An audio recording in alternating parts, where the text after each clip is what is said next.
ወንዘ ይነብር እግዚእነ ውስተ ደብረ ዘይት ቀርቡ ሀቤሁ አርዳይሁ። ጌታችን በደብረ ዘይት ተቀምጦ ሳለ ደቀ መዛሙርቱ ወደ እርሱ ቀረቡ። የማቴዎስ ወንጌል ምዕራፍ 24።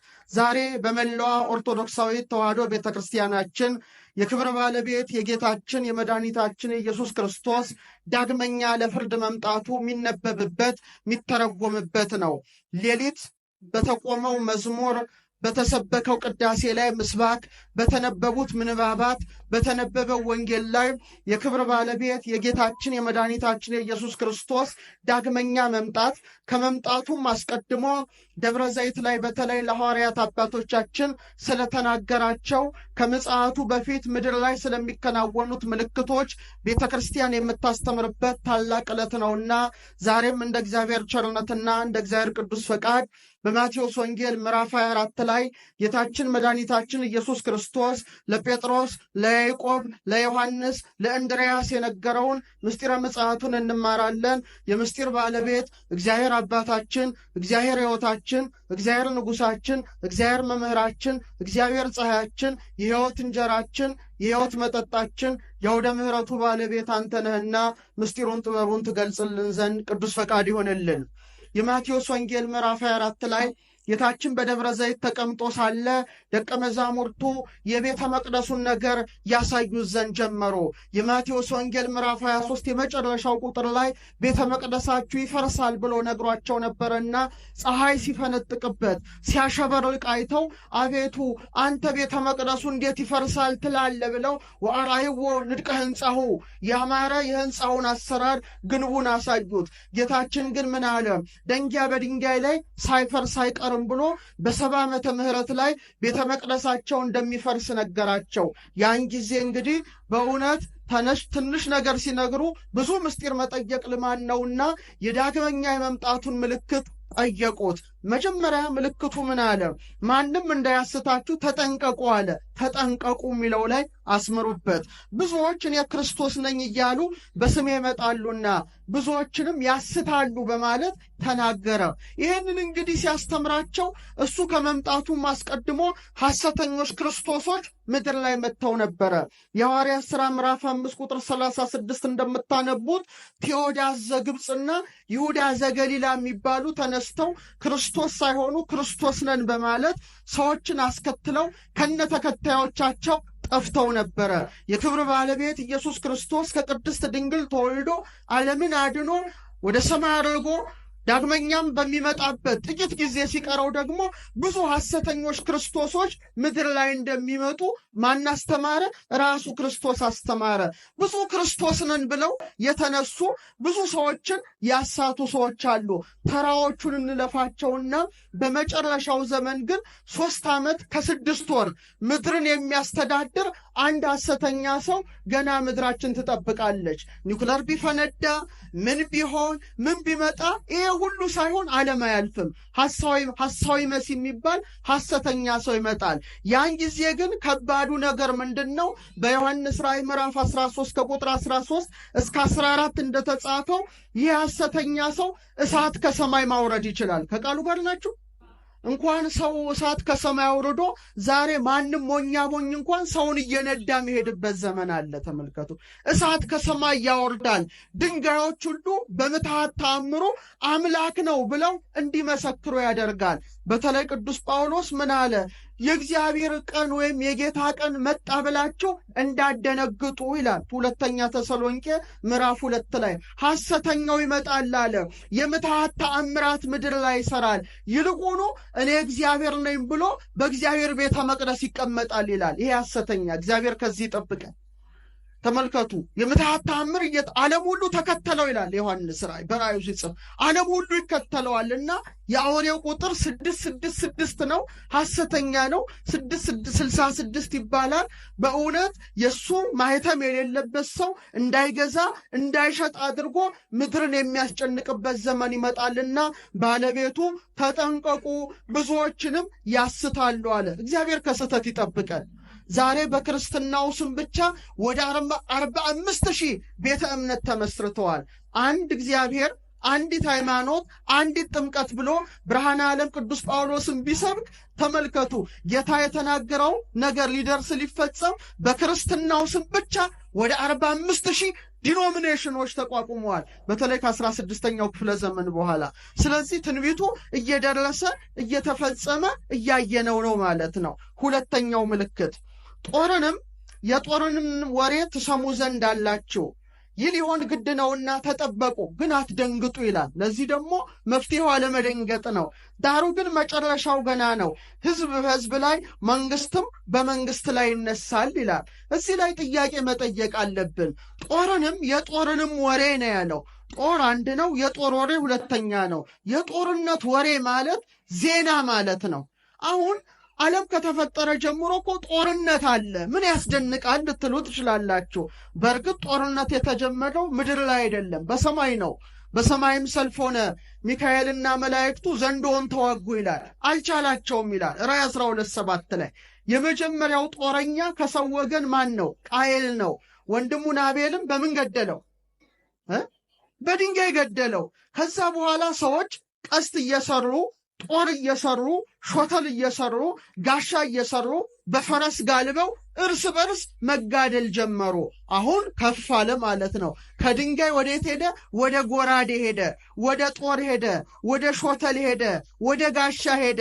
በዚህ ስንደነቅ ደግሞ ወደ ምን ሄደ? ወደ ጥይት መጣ ማለት ነው። ሰዎች ተኩሰው ጥይት ሰርተው ፈንጂ ሰርተው ቦምብ ሰርተው የሚጋደሉ ሆነ። በዚህ ስንደነቅ አሁን ተራቀቀ ዘመናችን፣ ጉድ አሳየን። አቶሚክ ቦምብ መጣ። እጅግ የሚከብደው ኒውክለር ቦምብ ተሰራ። ሚግ ተዋጊ ጀት ሲገርመን ድሮኑ መጣ። ጌታ እየተናገረ ያለው ስለ ተራ ጦርነት አይደለም። መንደር ከመንደር ጋር ስለሚዋጉ ጦርነት አይደለም። ወይም አንድ ሀገር ከአንድ ሀገር ጋር ስለሚጋጩ ተራ ግጭት አይደለም። ዓለም አቀፍ ስለሆነ ነገር ነው። ከቃሉ ጋር ናቸው። ሰዎች ዝም ብለው መንደር ለመንደር ሲፋለሙ የጌታ ነገር ደረሰ ይላሉ። አይደለም። ጌታ እየተናገረ ያለው ስለ መንደር አይደለም፣ ስለ ጎጥ ጦርነት አይደለም። ጌታ ስለ ዓለም ጉዳይ ነው የተናገረው። በተለይ ዓለማችን 2 ታላላቅ ጦርነቶች አስተናግዳለች። አንደኛው ከ1914 እስከ 1918 የመጀመሪያው ዓለም ጦርነት ተነሳ። እጅግ አሰቃቂ ነበረ። 22 ሚሊዮን ሰዎች በጦርነቱ አልቀዋል። ስንት አልኳችሁ? ቁጥር መቼም ቀላል አይደለም። 22 ሚሊዮን ሰዎች ረገፉ። ከዛ በኋላ ከ1939 እስከ 1945 ሁለተኛው የዓለም ጦርነት ተቀሰቀሰ። እየሰማችሁኝ ነው?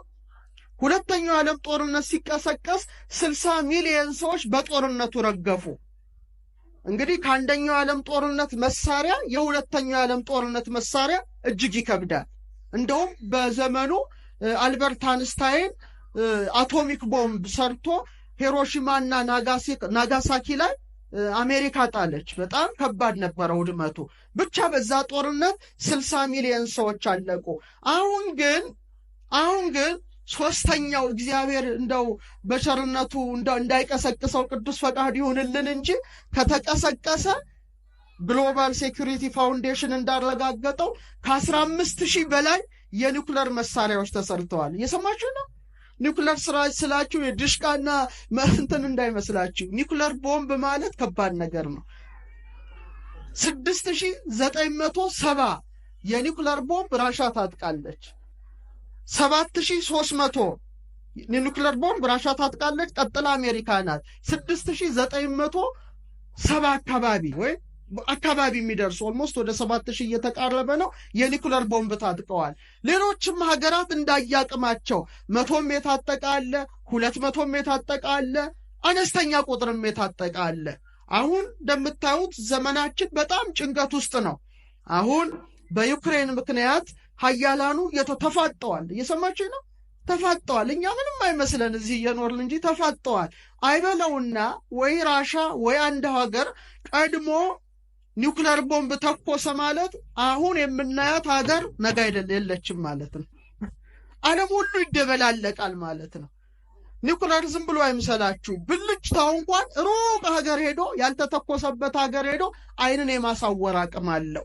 ይህ ብቻ አይደለም፣ ሞገዱ እንኳን ሰዎችን ከመኖር ወደ አለመኖር ይለውጣል። ይህ ብቻ አይደለም፣ የሰዎችን ሴል ነው የሚለውጠው። አሁን ሴል አለን እንንቀሳቀሳለን። ኒኩለር የተተኮሰበት ያ ጨረር ያገኘው ሰው ግን ሴሉ አፉ የተጣመመ በካንሰር የተጎዳ ጭንቅላቱ ያበጠ ሰው ነው እዛ አካባቢ የሚኖረው ማለት ነው። ዛሬ ድረስ ሂሮሺማና ናጋሳኪ የሚወለዱ ሰዎች አይናቸው የጠፋ ሰውነታቸው የጎበጠ መርዝ ነው ኦርቶዶክሳውያን።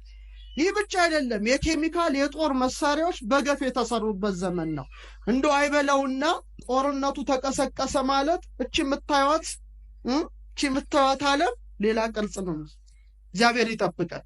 ስለዚህ ጌታ ግን ያለው ምንድነው? ጦርንም አለ የጦርንም ወሬ ትሰማላችኋል። አያችሁ፣ ድሮ ጦርነት ሲካሄድ ሌላ ሀገር አይሰማም። አሁን ግን የትም ሀገር ጦርነት ቢካሄድ ወሬው ወይም ዜናው በቀጥታ ስርጭት ይታያል። በጣም እኮ የሚገርም ዘመን ላይ ደርሰናል። አንድ ሳይንቲስት አለ፣ አልበርት አንስታይን ይባላል። ምን አለ? ስለ ሶስተኛው ዓለም ጦርነት ሲናገር ሶስተኛው ዓለም ጦርነት በምን እንደሚነሳ አላቅም ይላል። ሶስተኛው ዓለም ጦርነት በምን እንደሚነሳ አላቅም፣ የማቀው ግን አራተኛውን ነው ይላል። አራተኛው ጦርነት ከተቀሰቀሰ ጦርነቱ ሊሆን የሚችለው በእንጨትና በድንጋይ ነው ይላል። ምን ማለት ነው? ገብቷቸው? ጦርነቱ በምንድን ነው የሚሆነው? ሚያነው ሶስተኛው ከተቀሰቀሰ በኒውክለር ነው ሊሆን የሚችለው። በቃ አለቀ። ኒውክለር ከተተኮሰ ደግሞ ይሄ የምታዩት ፎቅ፣ ይሄ የምታዩት ህንፃ ሁሉ ድምጥ ማጡ ጠፍቶ ሰዎች ወደ ኋላ ዘመን ተመልሰው እንደገና በእንጨት በጋሻ በጦር መፋለም ይጀምራሉ አራተኛው ጋር ብሏል። ስለዚህ ከባድ ነው ማለት ነው። አሁን እኛ በትንንሽ ጦርነቶች እንደነቃለን። አሜሪካ እንገራችሁ፣ ትልቅ ምስጢር ነው የምነግራችሁ። በዶናልድ ትራምፕ ጊዜ ምን አደረገች? 8ኛ የጦር ኃይል አቋቋመች። ምን ያስደንቃል ብትሉ የጦር ኃይሉ የተቋቋመው ምድር ላይ ሳይሆን ሰማይ ላይ ነው። ስፔስ ፎርስ ይባላል። የሰማይ ብርጌድ። እዛ ላይ ሰዎች እንዳሉ ታውቃላችሁ። ስፔስ ስቴሽን አለ መሄድ፣ ሳተላይቶች አሉ። አሁን ኢንተርኔቱ የሞባይሉ የሚተላለፈው ቴሌቪዥን የምታዩት ብዙ በተላኩ ሳተላይቶች አማካይነት ነው። ብዙ ሺህ ሳተላይቶች በህዋው ላይ አሉ። አሁን እንግዲህ ኪለር ሳተላይት አሉ፣ ገዳ ሳተላይቶች። አሁን ጦርነት ከዚህ የሚተኮስ አይምሰል፣ ወደፊት ከላይ ነው የሚለቁብን ማለት ነው። ዝግጅቱ ከሌለን ደካማ ከሆነ ከላይ ነው ጦርነቱ ማለት ነው። ስፔስ ፎርስ ተቋቁሟል። ስለዚህ የወደፊቱ ጦርነት እንደውም ምድር ላይ ሳይሆን ህዋው ላይ ጭምር ይሆናል እንደማለት ነው። ሰዎች በዚህ ደረጃ ገስግሰው ሄደዋል። እኛ ቁጭ ብለን እያወራን ያለነው እኛ ብቻ ነን ከምድር ነው። ሰዎች ገስግሰዋል። ይሄ ብቻ አይምሰላችሁ፣ ወደፊት ሰዎች ሁሉ ላይዋጉ ይችላሉ። ጥቂት ዕድሜ ሰጥቶን ብቻ እንየው እላቸዋለሁ። የሮቦት ወታደሮች እየተሰሩ ነው። የሮቦት ወታደሮች ማለት ማይቆስሉ ማይደሙ ምንም የማይሆኑ። ሰው ከብረት ጋር እንዴት መዋጋት ይችላል? ሮቦት ወታደሮች እየተሰሩ ነው። ሰው ሰራሽ አስተውሎት አርቲፊሻል ኢንተለጀንስ እየመጣ ነው። ዓለም በጣም እየፈጠነ ነው። እኛ ከምናስበው በላይ ዘመኑ እጅጉን እየገሰገሰ ነው። መጽሐፍ ቅዱስ ግን አስቀድሞ አስጠንቅቆናል። በትንቢተ ኢዩኤል ምዕራፍ 2 ቁጥር 7 ላይ እንዲህ ይላል፣ ፊታቸው የፈረስ ፊት ይመስላል ይላል። እየሰማችሁ ነው? ፊታቸው የምን ፊት ይመስላል? የፈረስ ፊት ይመስላል። ሰዎች አይደሉም። መጽሐፍ ቅዱስ ያልተናገረው ነገር የለም። እንደ ኃያላን ይሮጣሉ፣ እንደ ሰልፈኞችም በቅጥሩ ላይ ይወጣሉ።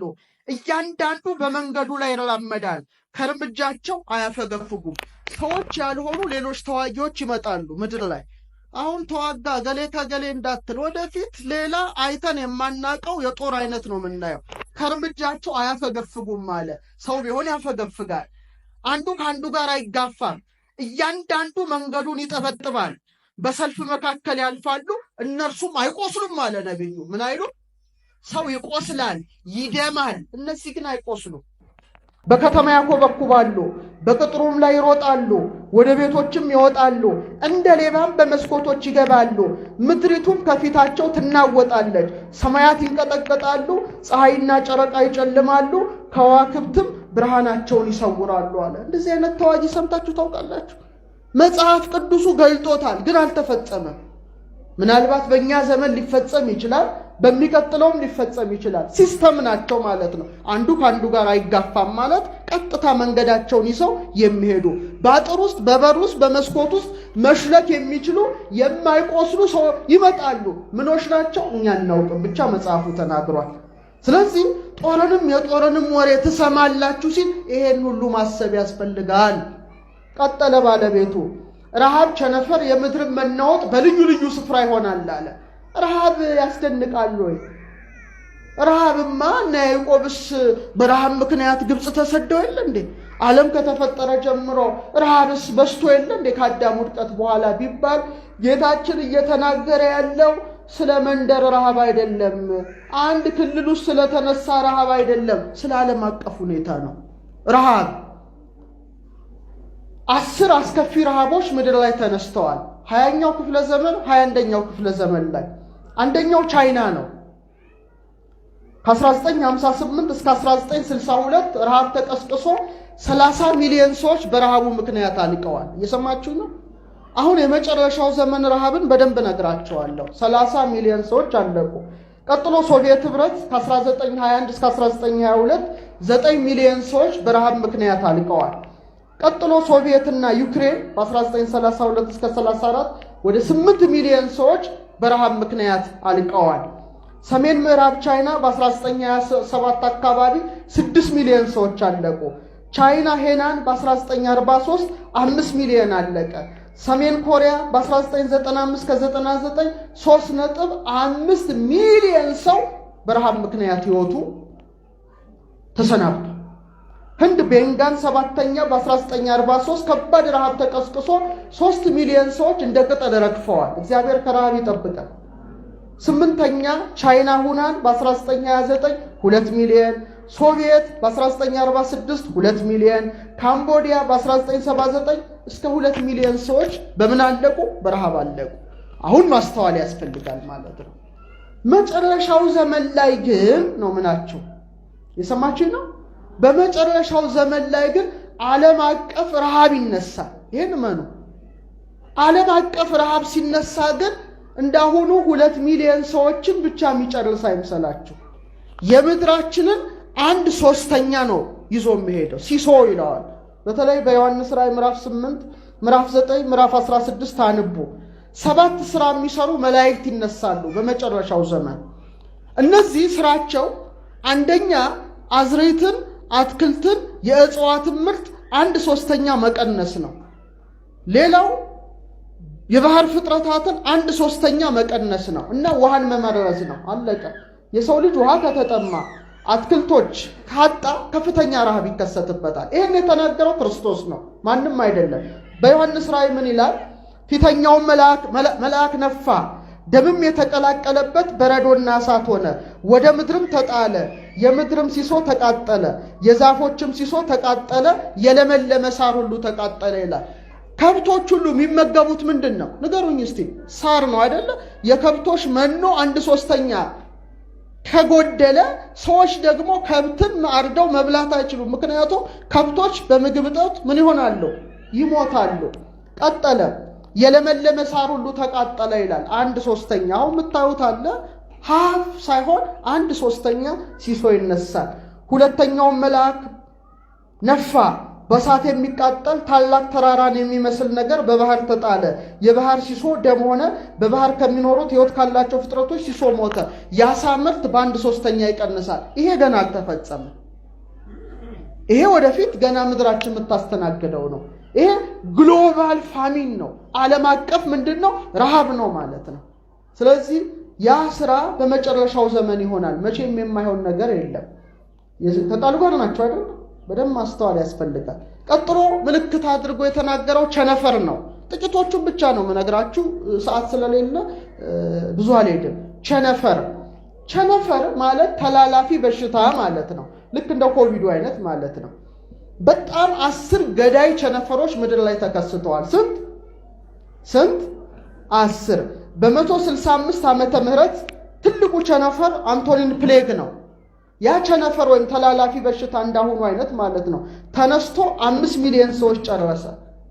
በ541 ደግሞ ጁስቲኒያን የሚባል ቸነፈር ተነስቶ 25 ሚሊዮን ሰዎችን እንደ ቅጠል አረገፈ።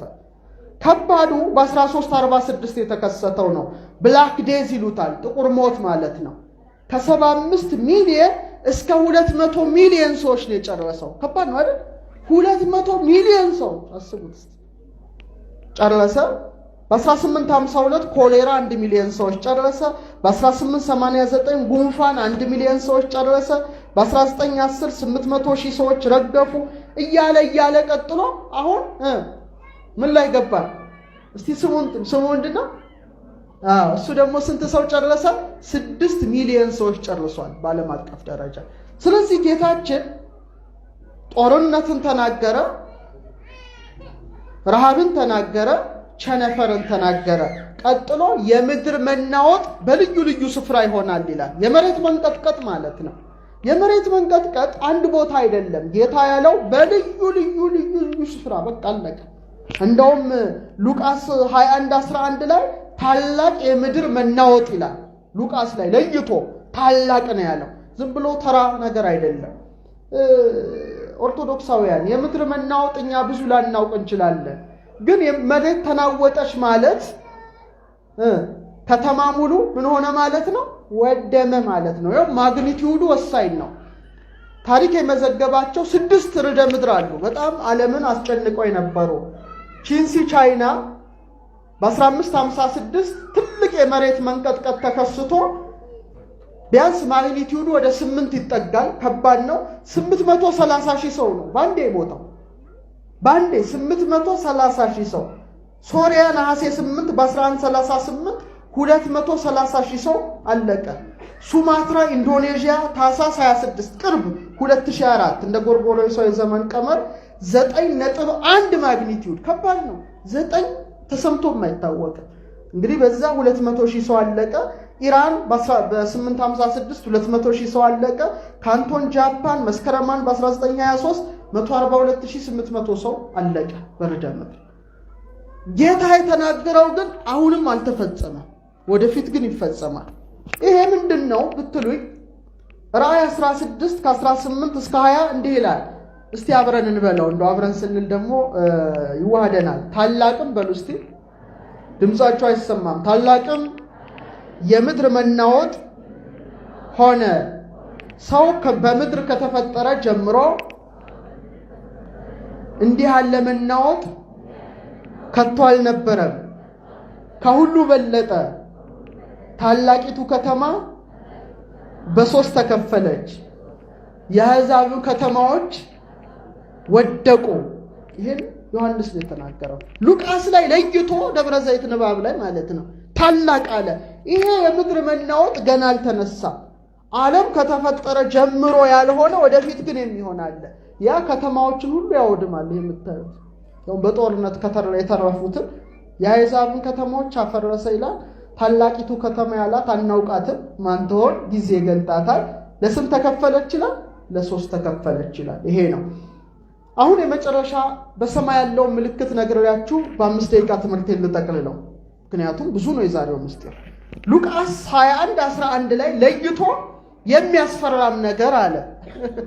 ይሄ ነገር ይገርመኛል። እኔ ወንጌልን ሳነብ በጣም የሚደንቀኝ ይሄ ነው። የሚያስፈራም ነገር ከሰማይም ታላቅ ምልክት ይሆናል ይላል። የሚያስፈራ ነገር ምንድነው? የሚያስፈራም ቢላችሁ ሲያስቡ ይሆነ የሚያስፈራ ሲባል ይሆነ ለዓይን የሚያስደነግጥ ነገር አለ ማለት ነው። እሱን ነገር በዝርዝር በሄድበት ደስ ይለኝ ነበረ፣ ግን ሰዓቱ አይፈቅድም። የሚያስፈሩ ነገሮች አባቶቻችን፣ አያቶቻችን፣ ቅድመ አያቶቻችን ያላዩት ምናልባት እኛ ልናየው እንችላለን፣ ላናየውም እንችላለን። መጪው ትውልድም ግን የሚያየው ነገር አለ። እነዚህ ምንድናቸው? ራእይ 9 ከ6 እስከ 19 አንቡ። የታሰሩ መላእክት የሚፈቱበት ጊዜ አለ። በጣም ከባድ ዘመን አለ። ከጉድጓድ ውስጥ በሄኖክ ዘመን የተቆለፉ አጋንንት አሉ፣ የታሰሩ ይወጣሉ ይላል። ሲወጡ ይላል ጢሱ ይላል ፀሐይን እስኪያጨልም ድረስ ነውና ፊታቸውን ሁሉ ይገልጣል። ጅራታቸው እባብ ይመስላል ይላል። ራስ አላቸው ይላል። እንደ ጊንጥ ይናደፋሉ ይላል። 5 ወር ምድር ላይ ይቆያሉ። በዛ በሚቆዩበት 5 ወር ሰው ሞትን ይመኛል ግን ሞት የለም ይላል። ሞት ራሱ ይቆለፋል። በጣም አስፈሪ ነገር አለ። እንደገና ኤፍራጥስ ወንዝ የታሰሩ 4 መላእክት ይፈታሉ። ትልልቅ ሊቃነ አጋንንት ናቸው። የምድርን 1/3 ሰው ይገላሉ ይላል። ይሄ ነው አስፈሪ ነገር። እግዚአብሔር ወደዛ ዘመንስ ሳያድርሰን ነው ይባላል። ገና ማናየው ዓለም ማታስተናግደው ጉድ የለም። ገና ማህተሞቹ አልተከፈቱም። ገና አልተከፈቱም። መላእክቱ መለከት ነፍተው ስራ ጀመሩ ብዬ አላስብም። ግን ገና ጊዜያችን እየፈጠነ ስለሆነ በእድሜያችን ሊከፈት ይችላል ብዬ አስባለሁ። ከሰማይም ታላቅ ምልክት ይሆናል ይላል። እዛው ቀጥሎ ጌታ እስቲ ከሰማይም በሉ እስቲ ታላቅ ምልክት ይሆናል። እኔ እንግዲህ በስነ ፈለክ ውስጥ ያለው ሰው ነኝ። በሰማይ ብዙ ነገር አለ። ፀሐይ፣ ጨረቃ፣ ከዋክብት፣ አለታማ አስትሮይዶች አሉ፣ ጅራታማ ከዋክብት ኮሜቶች አሉ፣ ትራንስ ኔፕቱኒያን ኦብጀክትስ አሉ። ምን የሌለ አለ። ሰማዩ ብዙ ነገር ነው። አሁን ትልቁ ምልክት አድርጎ ሉቃስ ላይ ነገረው በፀሐይ ላይ የሚደረግ ምልክት ነው። ጨረቃውን እዛ ጋር ትታየኛለች። እዛ ጋር ጨረቃ ምልክት፣ ከዋክብት ላይ ምልክቱን ልንገራችሁና ላውቃ። ከ7 ዓመት በኋላ ምድርን አልፏት የሚሄድ ትልቅ አለት አለ። ያ አለት አስትሮይድ ይባላል። እግዚአብሔር ጊዜው በሰላም ያድርሰን እንጂ በህይወት ካለን እናየዋለን። በጣም ግዙፍ አለቶች ይሄዳሉ በሰማይ ላይ። በማርስና በጁፒተር መካከል አስትሮይድ ቤልት አለ። እዛ ውስጥ በብዙ ሚሊዮን የሚቆጠሩ አለቶች ናቸው። መቼም እግዚአብሔር ስራ ድንቅ ነው። እነዛም የወድቁበት ጊዜ አለ። ሳይንሱ ሳይሆን ያለው መጽሐፍ ቅዱሱ ነው። በዮሐንስ ራዕይ ምዕራፍ 8 እንዲህ ይላል ቁጥር 10 ላይ 3ኛውን መልአክ ነፋ፣ እንደ ችቦም የሚቃጠል ታላቅ ኮከብ ከሰማይ ወደቀ ይላል። ከምን ወደቀ? አስትሮይድ ማለት ኮከብ፣ አስቴር ማለት ኮከብ ማለት ወደቀ። በወንዞችና በውሃ ምንጮች ሲሶ ላይ ወደቀ። የኮከቡም ስም ሬቶ ይባላል። የውሃውም ሲሶ መራራ ሆነ። መራራም ስለተደረገ በውሃው ጠንቅ ብዙ ሰዎች ሞቱ ይላል። ስለዚህ ይወድቃል ማለት ነው። ይወድቃልና ሲሶ እንደው ከ7 ዓመት በኋላ አይወድቅም ነው የሚለው ሳይንሱ። ምክንያቱም መሬት ላይ የመውደቅ ዕድሉ ኦልሞስት ወደ ሰማይም ወደ ምድርም የመውደቅ ዕድሉ 2% ነው ይላል። ስንት ፐርሰንት ነው? መሬት ስበት አላት። እግዚአብሔር ያሳያችሁ። መሬታችን ከሳበችው ቢወድቅ ማለት ትልቅ ስቴዲዮም ያህላል። 1000 ኒኩለር ቦምብ ፈነዳ ማለት ነው። እሱ ወደቀ ማለት የዛሬ 7 ዓመት ነው። ግን ሳይንሱ አይወድቅም። የመውደቅ ዕድሉ 2 እስካሁን ትራክ ይደረጋል፣ ማየት ይቻላል። የዛሬ 7 ዓመት ግን አፍሪካን ሲያልፋት ልክ እንደ ፀሐዩ ግርዶሽ እናየዋለን። ወደ ሚያዝያ አካባቢ ነው የሚያልፈው። እሱ ወደፊት የሚታይ ነው። ለማንኛውም እሱን እንተውና መጽሐፍ ቅዱሱ ግን ምን አለ? ሬቶ ይወድቃል ይላልና ውሃን ይመርዛል ይላል። ብልሽታው መርከቦችን ያጠፋል፣ መርዝ ነው ማለት ነው። ይሄ ይወድቃል ይላል። ቀጠለና እንደው 4ኛውን መልአክ ነፋ፣ የፀሐይ ሲሶና የጨረቃ ሲሶ የከዋክብትም ሲሶ ተመታ።